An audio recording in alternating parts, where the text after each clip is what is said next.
بسم اللہ الرحمن الرحیم۔ میں نسیم صادق، عام لوگ پارٹی پاکستان سے۔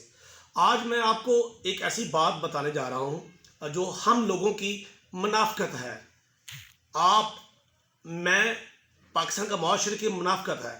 لیڈر دیکھیں جی، میرے تو لیڈر ہیں نبی کریم صلی اللہ علیہ وسلم، رہنما، اور قرآن سے جو ہم رہنمائی لیتے ہیں، اٹل اور فائنل۔ اچھا، میں آپ لوگوں کو بتاؤں، ابھی میں ایک پروگرام دیکھ رہا تھا، اس میں بڑا اچھا اینکر پروگرام کر رہا تھا۔ وہ لوگوں سے پوچھ رہا تھا، بتائیں کہ آپ کی کون سی پسند کی پارٹی یا کوئی لیڈر کون ہے؟ کسی نے کہا جی نواز شریف۔ اچھا، ان کا جی مجھے بتائیں کیا آپ اپنے بیٹے کا نام اس سے جو بیٹا کا نام ہے آپ وہ رکھیں گے؟ نواز شریف کے بیٹے کا نام ہے، یا پھر بیٹے کا نام مریم رکھیں گے؟ ان کو جی نہیں نہیں نہیں۔ انہوں نے کہا جی آپ کس کو پسند کرتے ہیں؟ پھر دوسرے سوال کیا، انہوں نے کہا جی میں پیپلز پارٹی سے۔ انہوں نے کہا جی آپ اپنے بیٹے کو بلاول جیسا بنانا چاہیں گے؟ انہوں نے جی نہیں نہیں نہیں نہیں، صاحب کہا نہیں نہیں۔ اور جی آپ بتائیں جی کاف لیگ، مجھے بتائیں جی آپ ایسے اپنے بچوں کو بنانا چاہیں گے پرویز لائی یا شجاعت؟ انہوں نے جی نہیں نہیں نہیں نہیں۔ ایک بھی جن کو آپ پسند کرتے ہیں، جن کے آپ نعرے مارتے ہیں، اپنے بچوں کو ویسا نہیں بنانا چاہتے آپ، پھر اسے منافقت کر رہے ہیں ہم، اپنے آپ کے ساتھ بھی ان کے ساتھ بھی، کیونکہ وہ لیڈر ہے ہی نہیں۔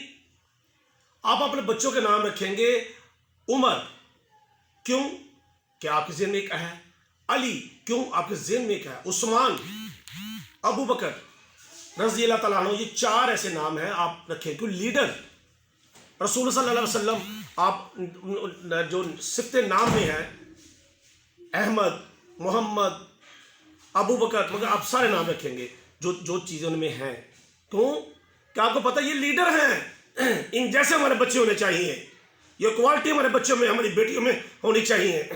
نواز شریف جیسے بچوں کی نہیں، زرداری جیسے بچوں کی نہیں، این کیو ایم جیسے بچوں کی نہیں، جتنی پاکستان کے ہیں کبھی بھی نہیں چاہیں گے آپ۔ پھر یہ منافقت چھوڑ دیں، آپ پاکستان کو نقصان پہنچا رہے ہیں، آپ پاکستان کو برباد کر رہے ہیں۔ آپ جو آپ کو فالوز ہوا رہا ہے وہ بھی غلط اور آپ بھی غلط ہیں۔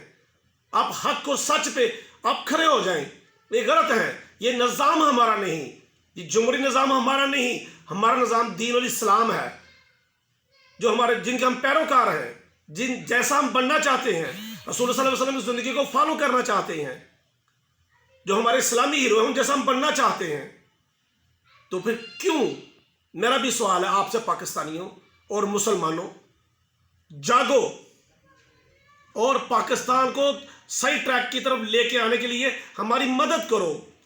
وہ جو لوگ نظام ٹھیک کرنا چاہتے ہیں ان کی مدد کریں۔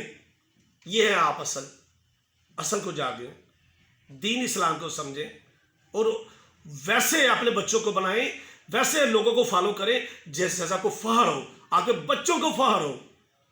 خدا کے لیے یہ کچ کچ چی چی کو چھوڑیں۔ آپ شروع سے یہی دیکھتے آ رہے ہیں، کبھی نواز گو، کبھی عمران گو، کبھی زرداری گو، کبھی نواز شریف گو، کبھی مشرف گو، کبھی یحییٰ گو۔ یار خدا کے لیے لعنت آپ سب پہ اور ہم سب پہ، ایسے سسٹم پہ، نظام پہ۔ گو جو ہے اس کو بٹھایا، دھکے دکھا کے مارا، جو ہے اس کو دھکے مار کے نکالا۔ ہم غلط ہیں، جو لوگ چناؤ کرتے ہیں یہ غلط ہیں، جو زبردستی بیٹھتے ہیں ان کو آپ نے ہٹانا ہے، آپ نے جاگنا ہے، آپ نے اپنے حق کے لیے جاگنا ہے، ایک نظام کے لیے لڑنا ہے، اللہ کے دین کے لیے لڑنا ہے، اقامت دین کے لیے لڑنا ہے، کندھے سے کندھا ملانا ہے، جد و جہد کرنی ہے آپ نے اللہ کے نظام کے بغیر۔ جھوٹ اور فراڈ ہے، یا کوئی نسلوں کا بھی پیسہ کھا گئے، ملک سے باہر لے گئے سب۔ اب آپ کہیں گے چاہے بیوروکریٹ ہیں، چاہے جج ہیں، چاہے جرنیل ہیں، اے بی سی، جس نے لوٹا، چاہے سرمایہ دار ہے، سرمایہ دار جگیرہ نظام ہے، وڈیرا نظام ہے، جن کے خلاف ہم اٹھے ہیں، یہ سب ہم نے ختم کرنا ہے، اور وہ نظام لینا ہے جو اللہ کا، اللہ کے رسول کا ہے، جو قرآن کا ہے، دین اسلام کا ساتھ دے۔ بس پاکستان زندہ۔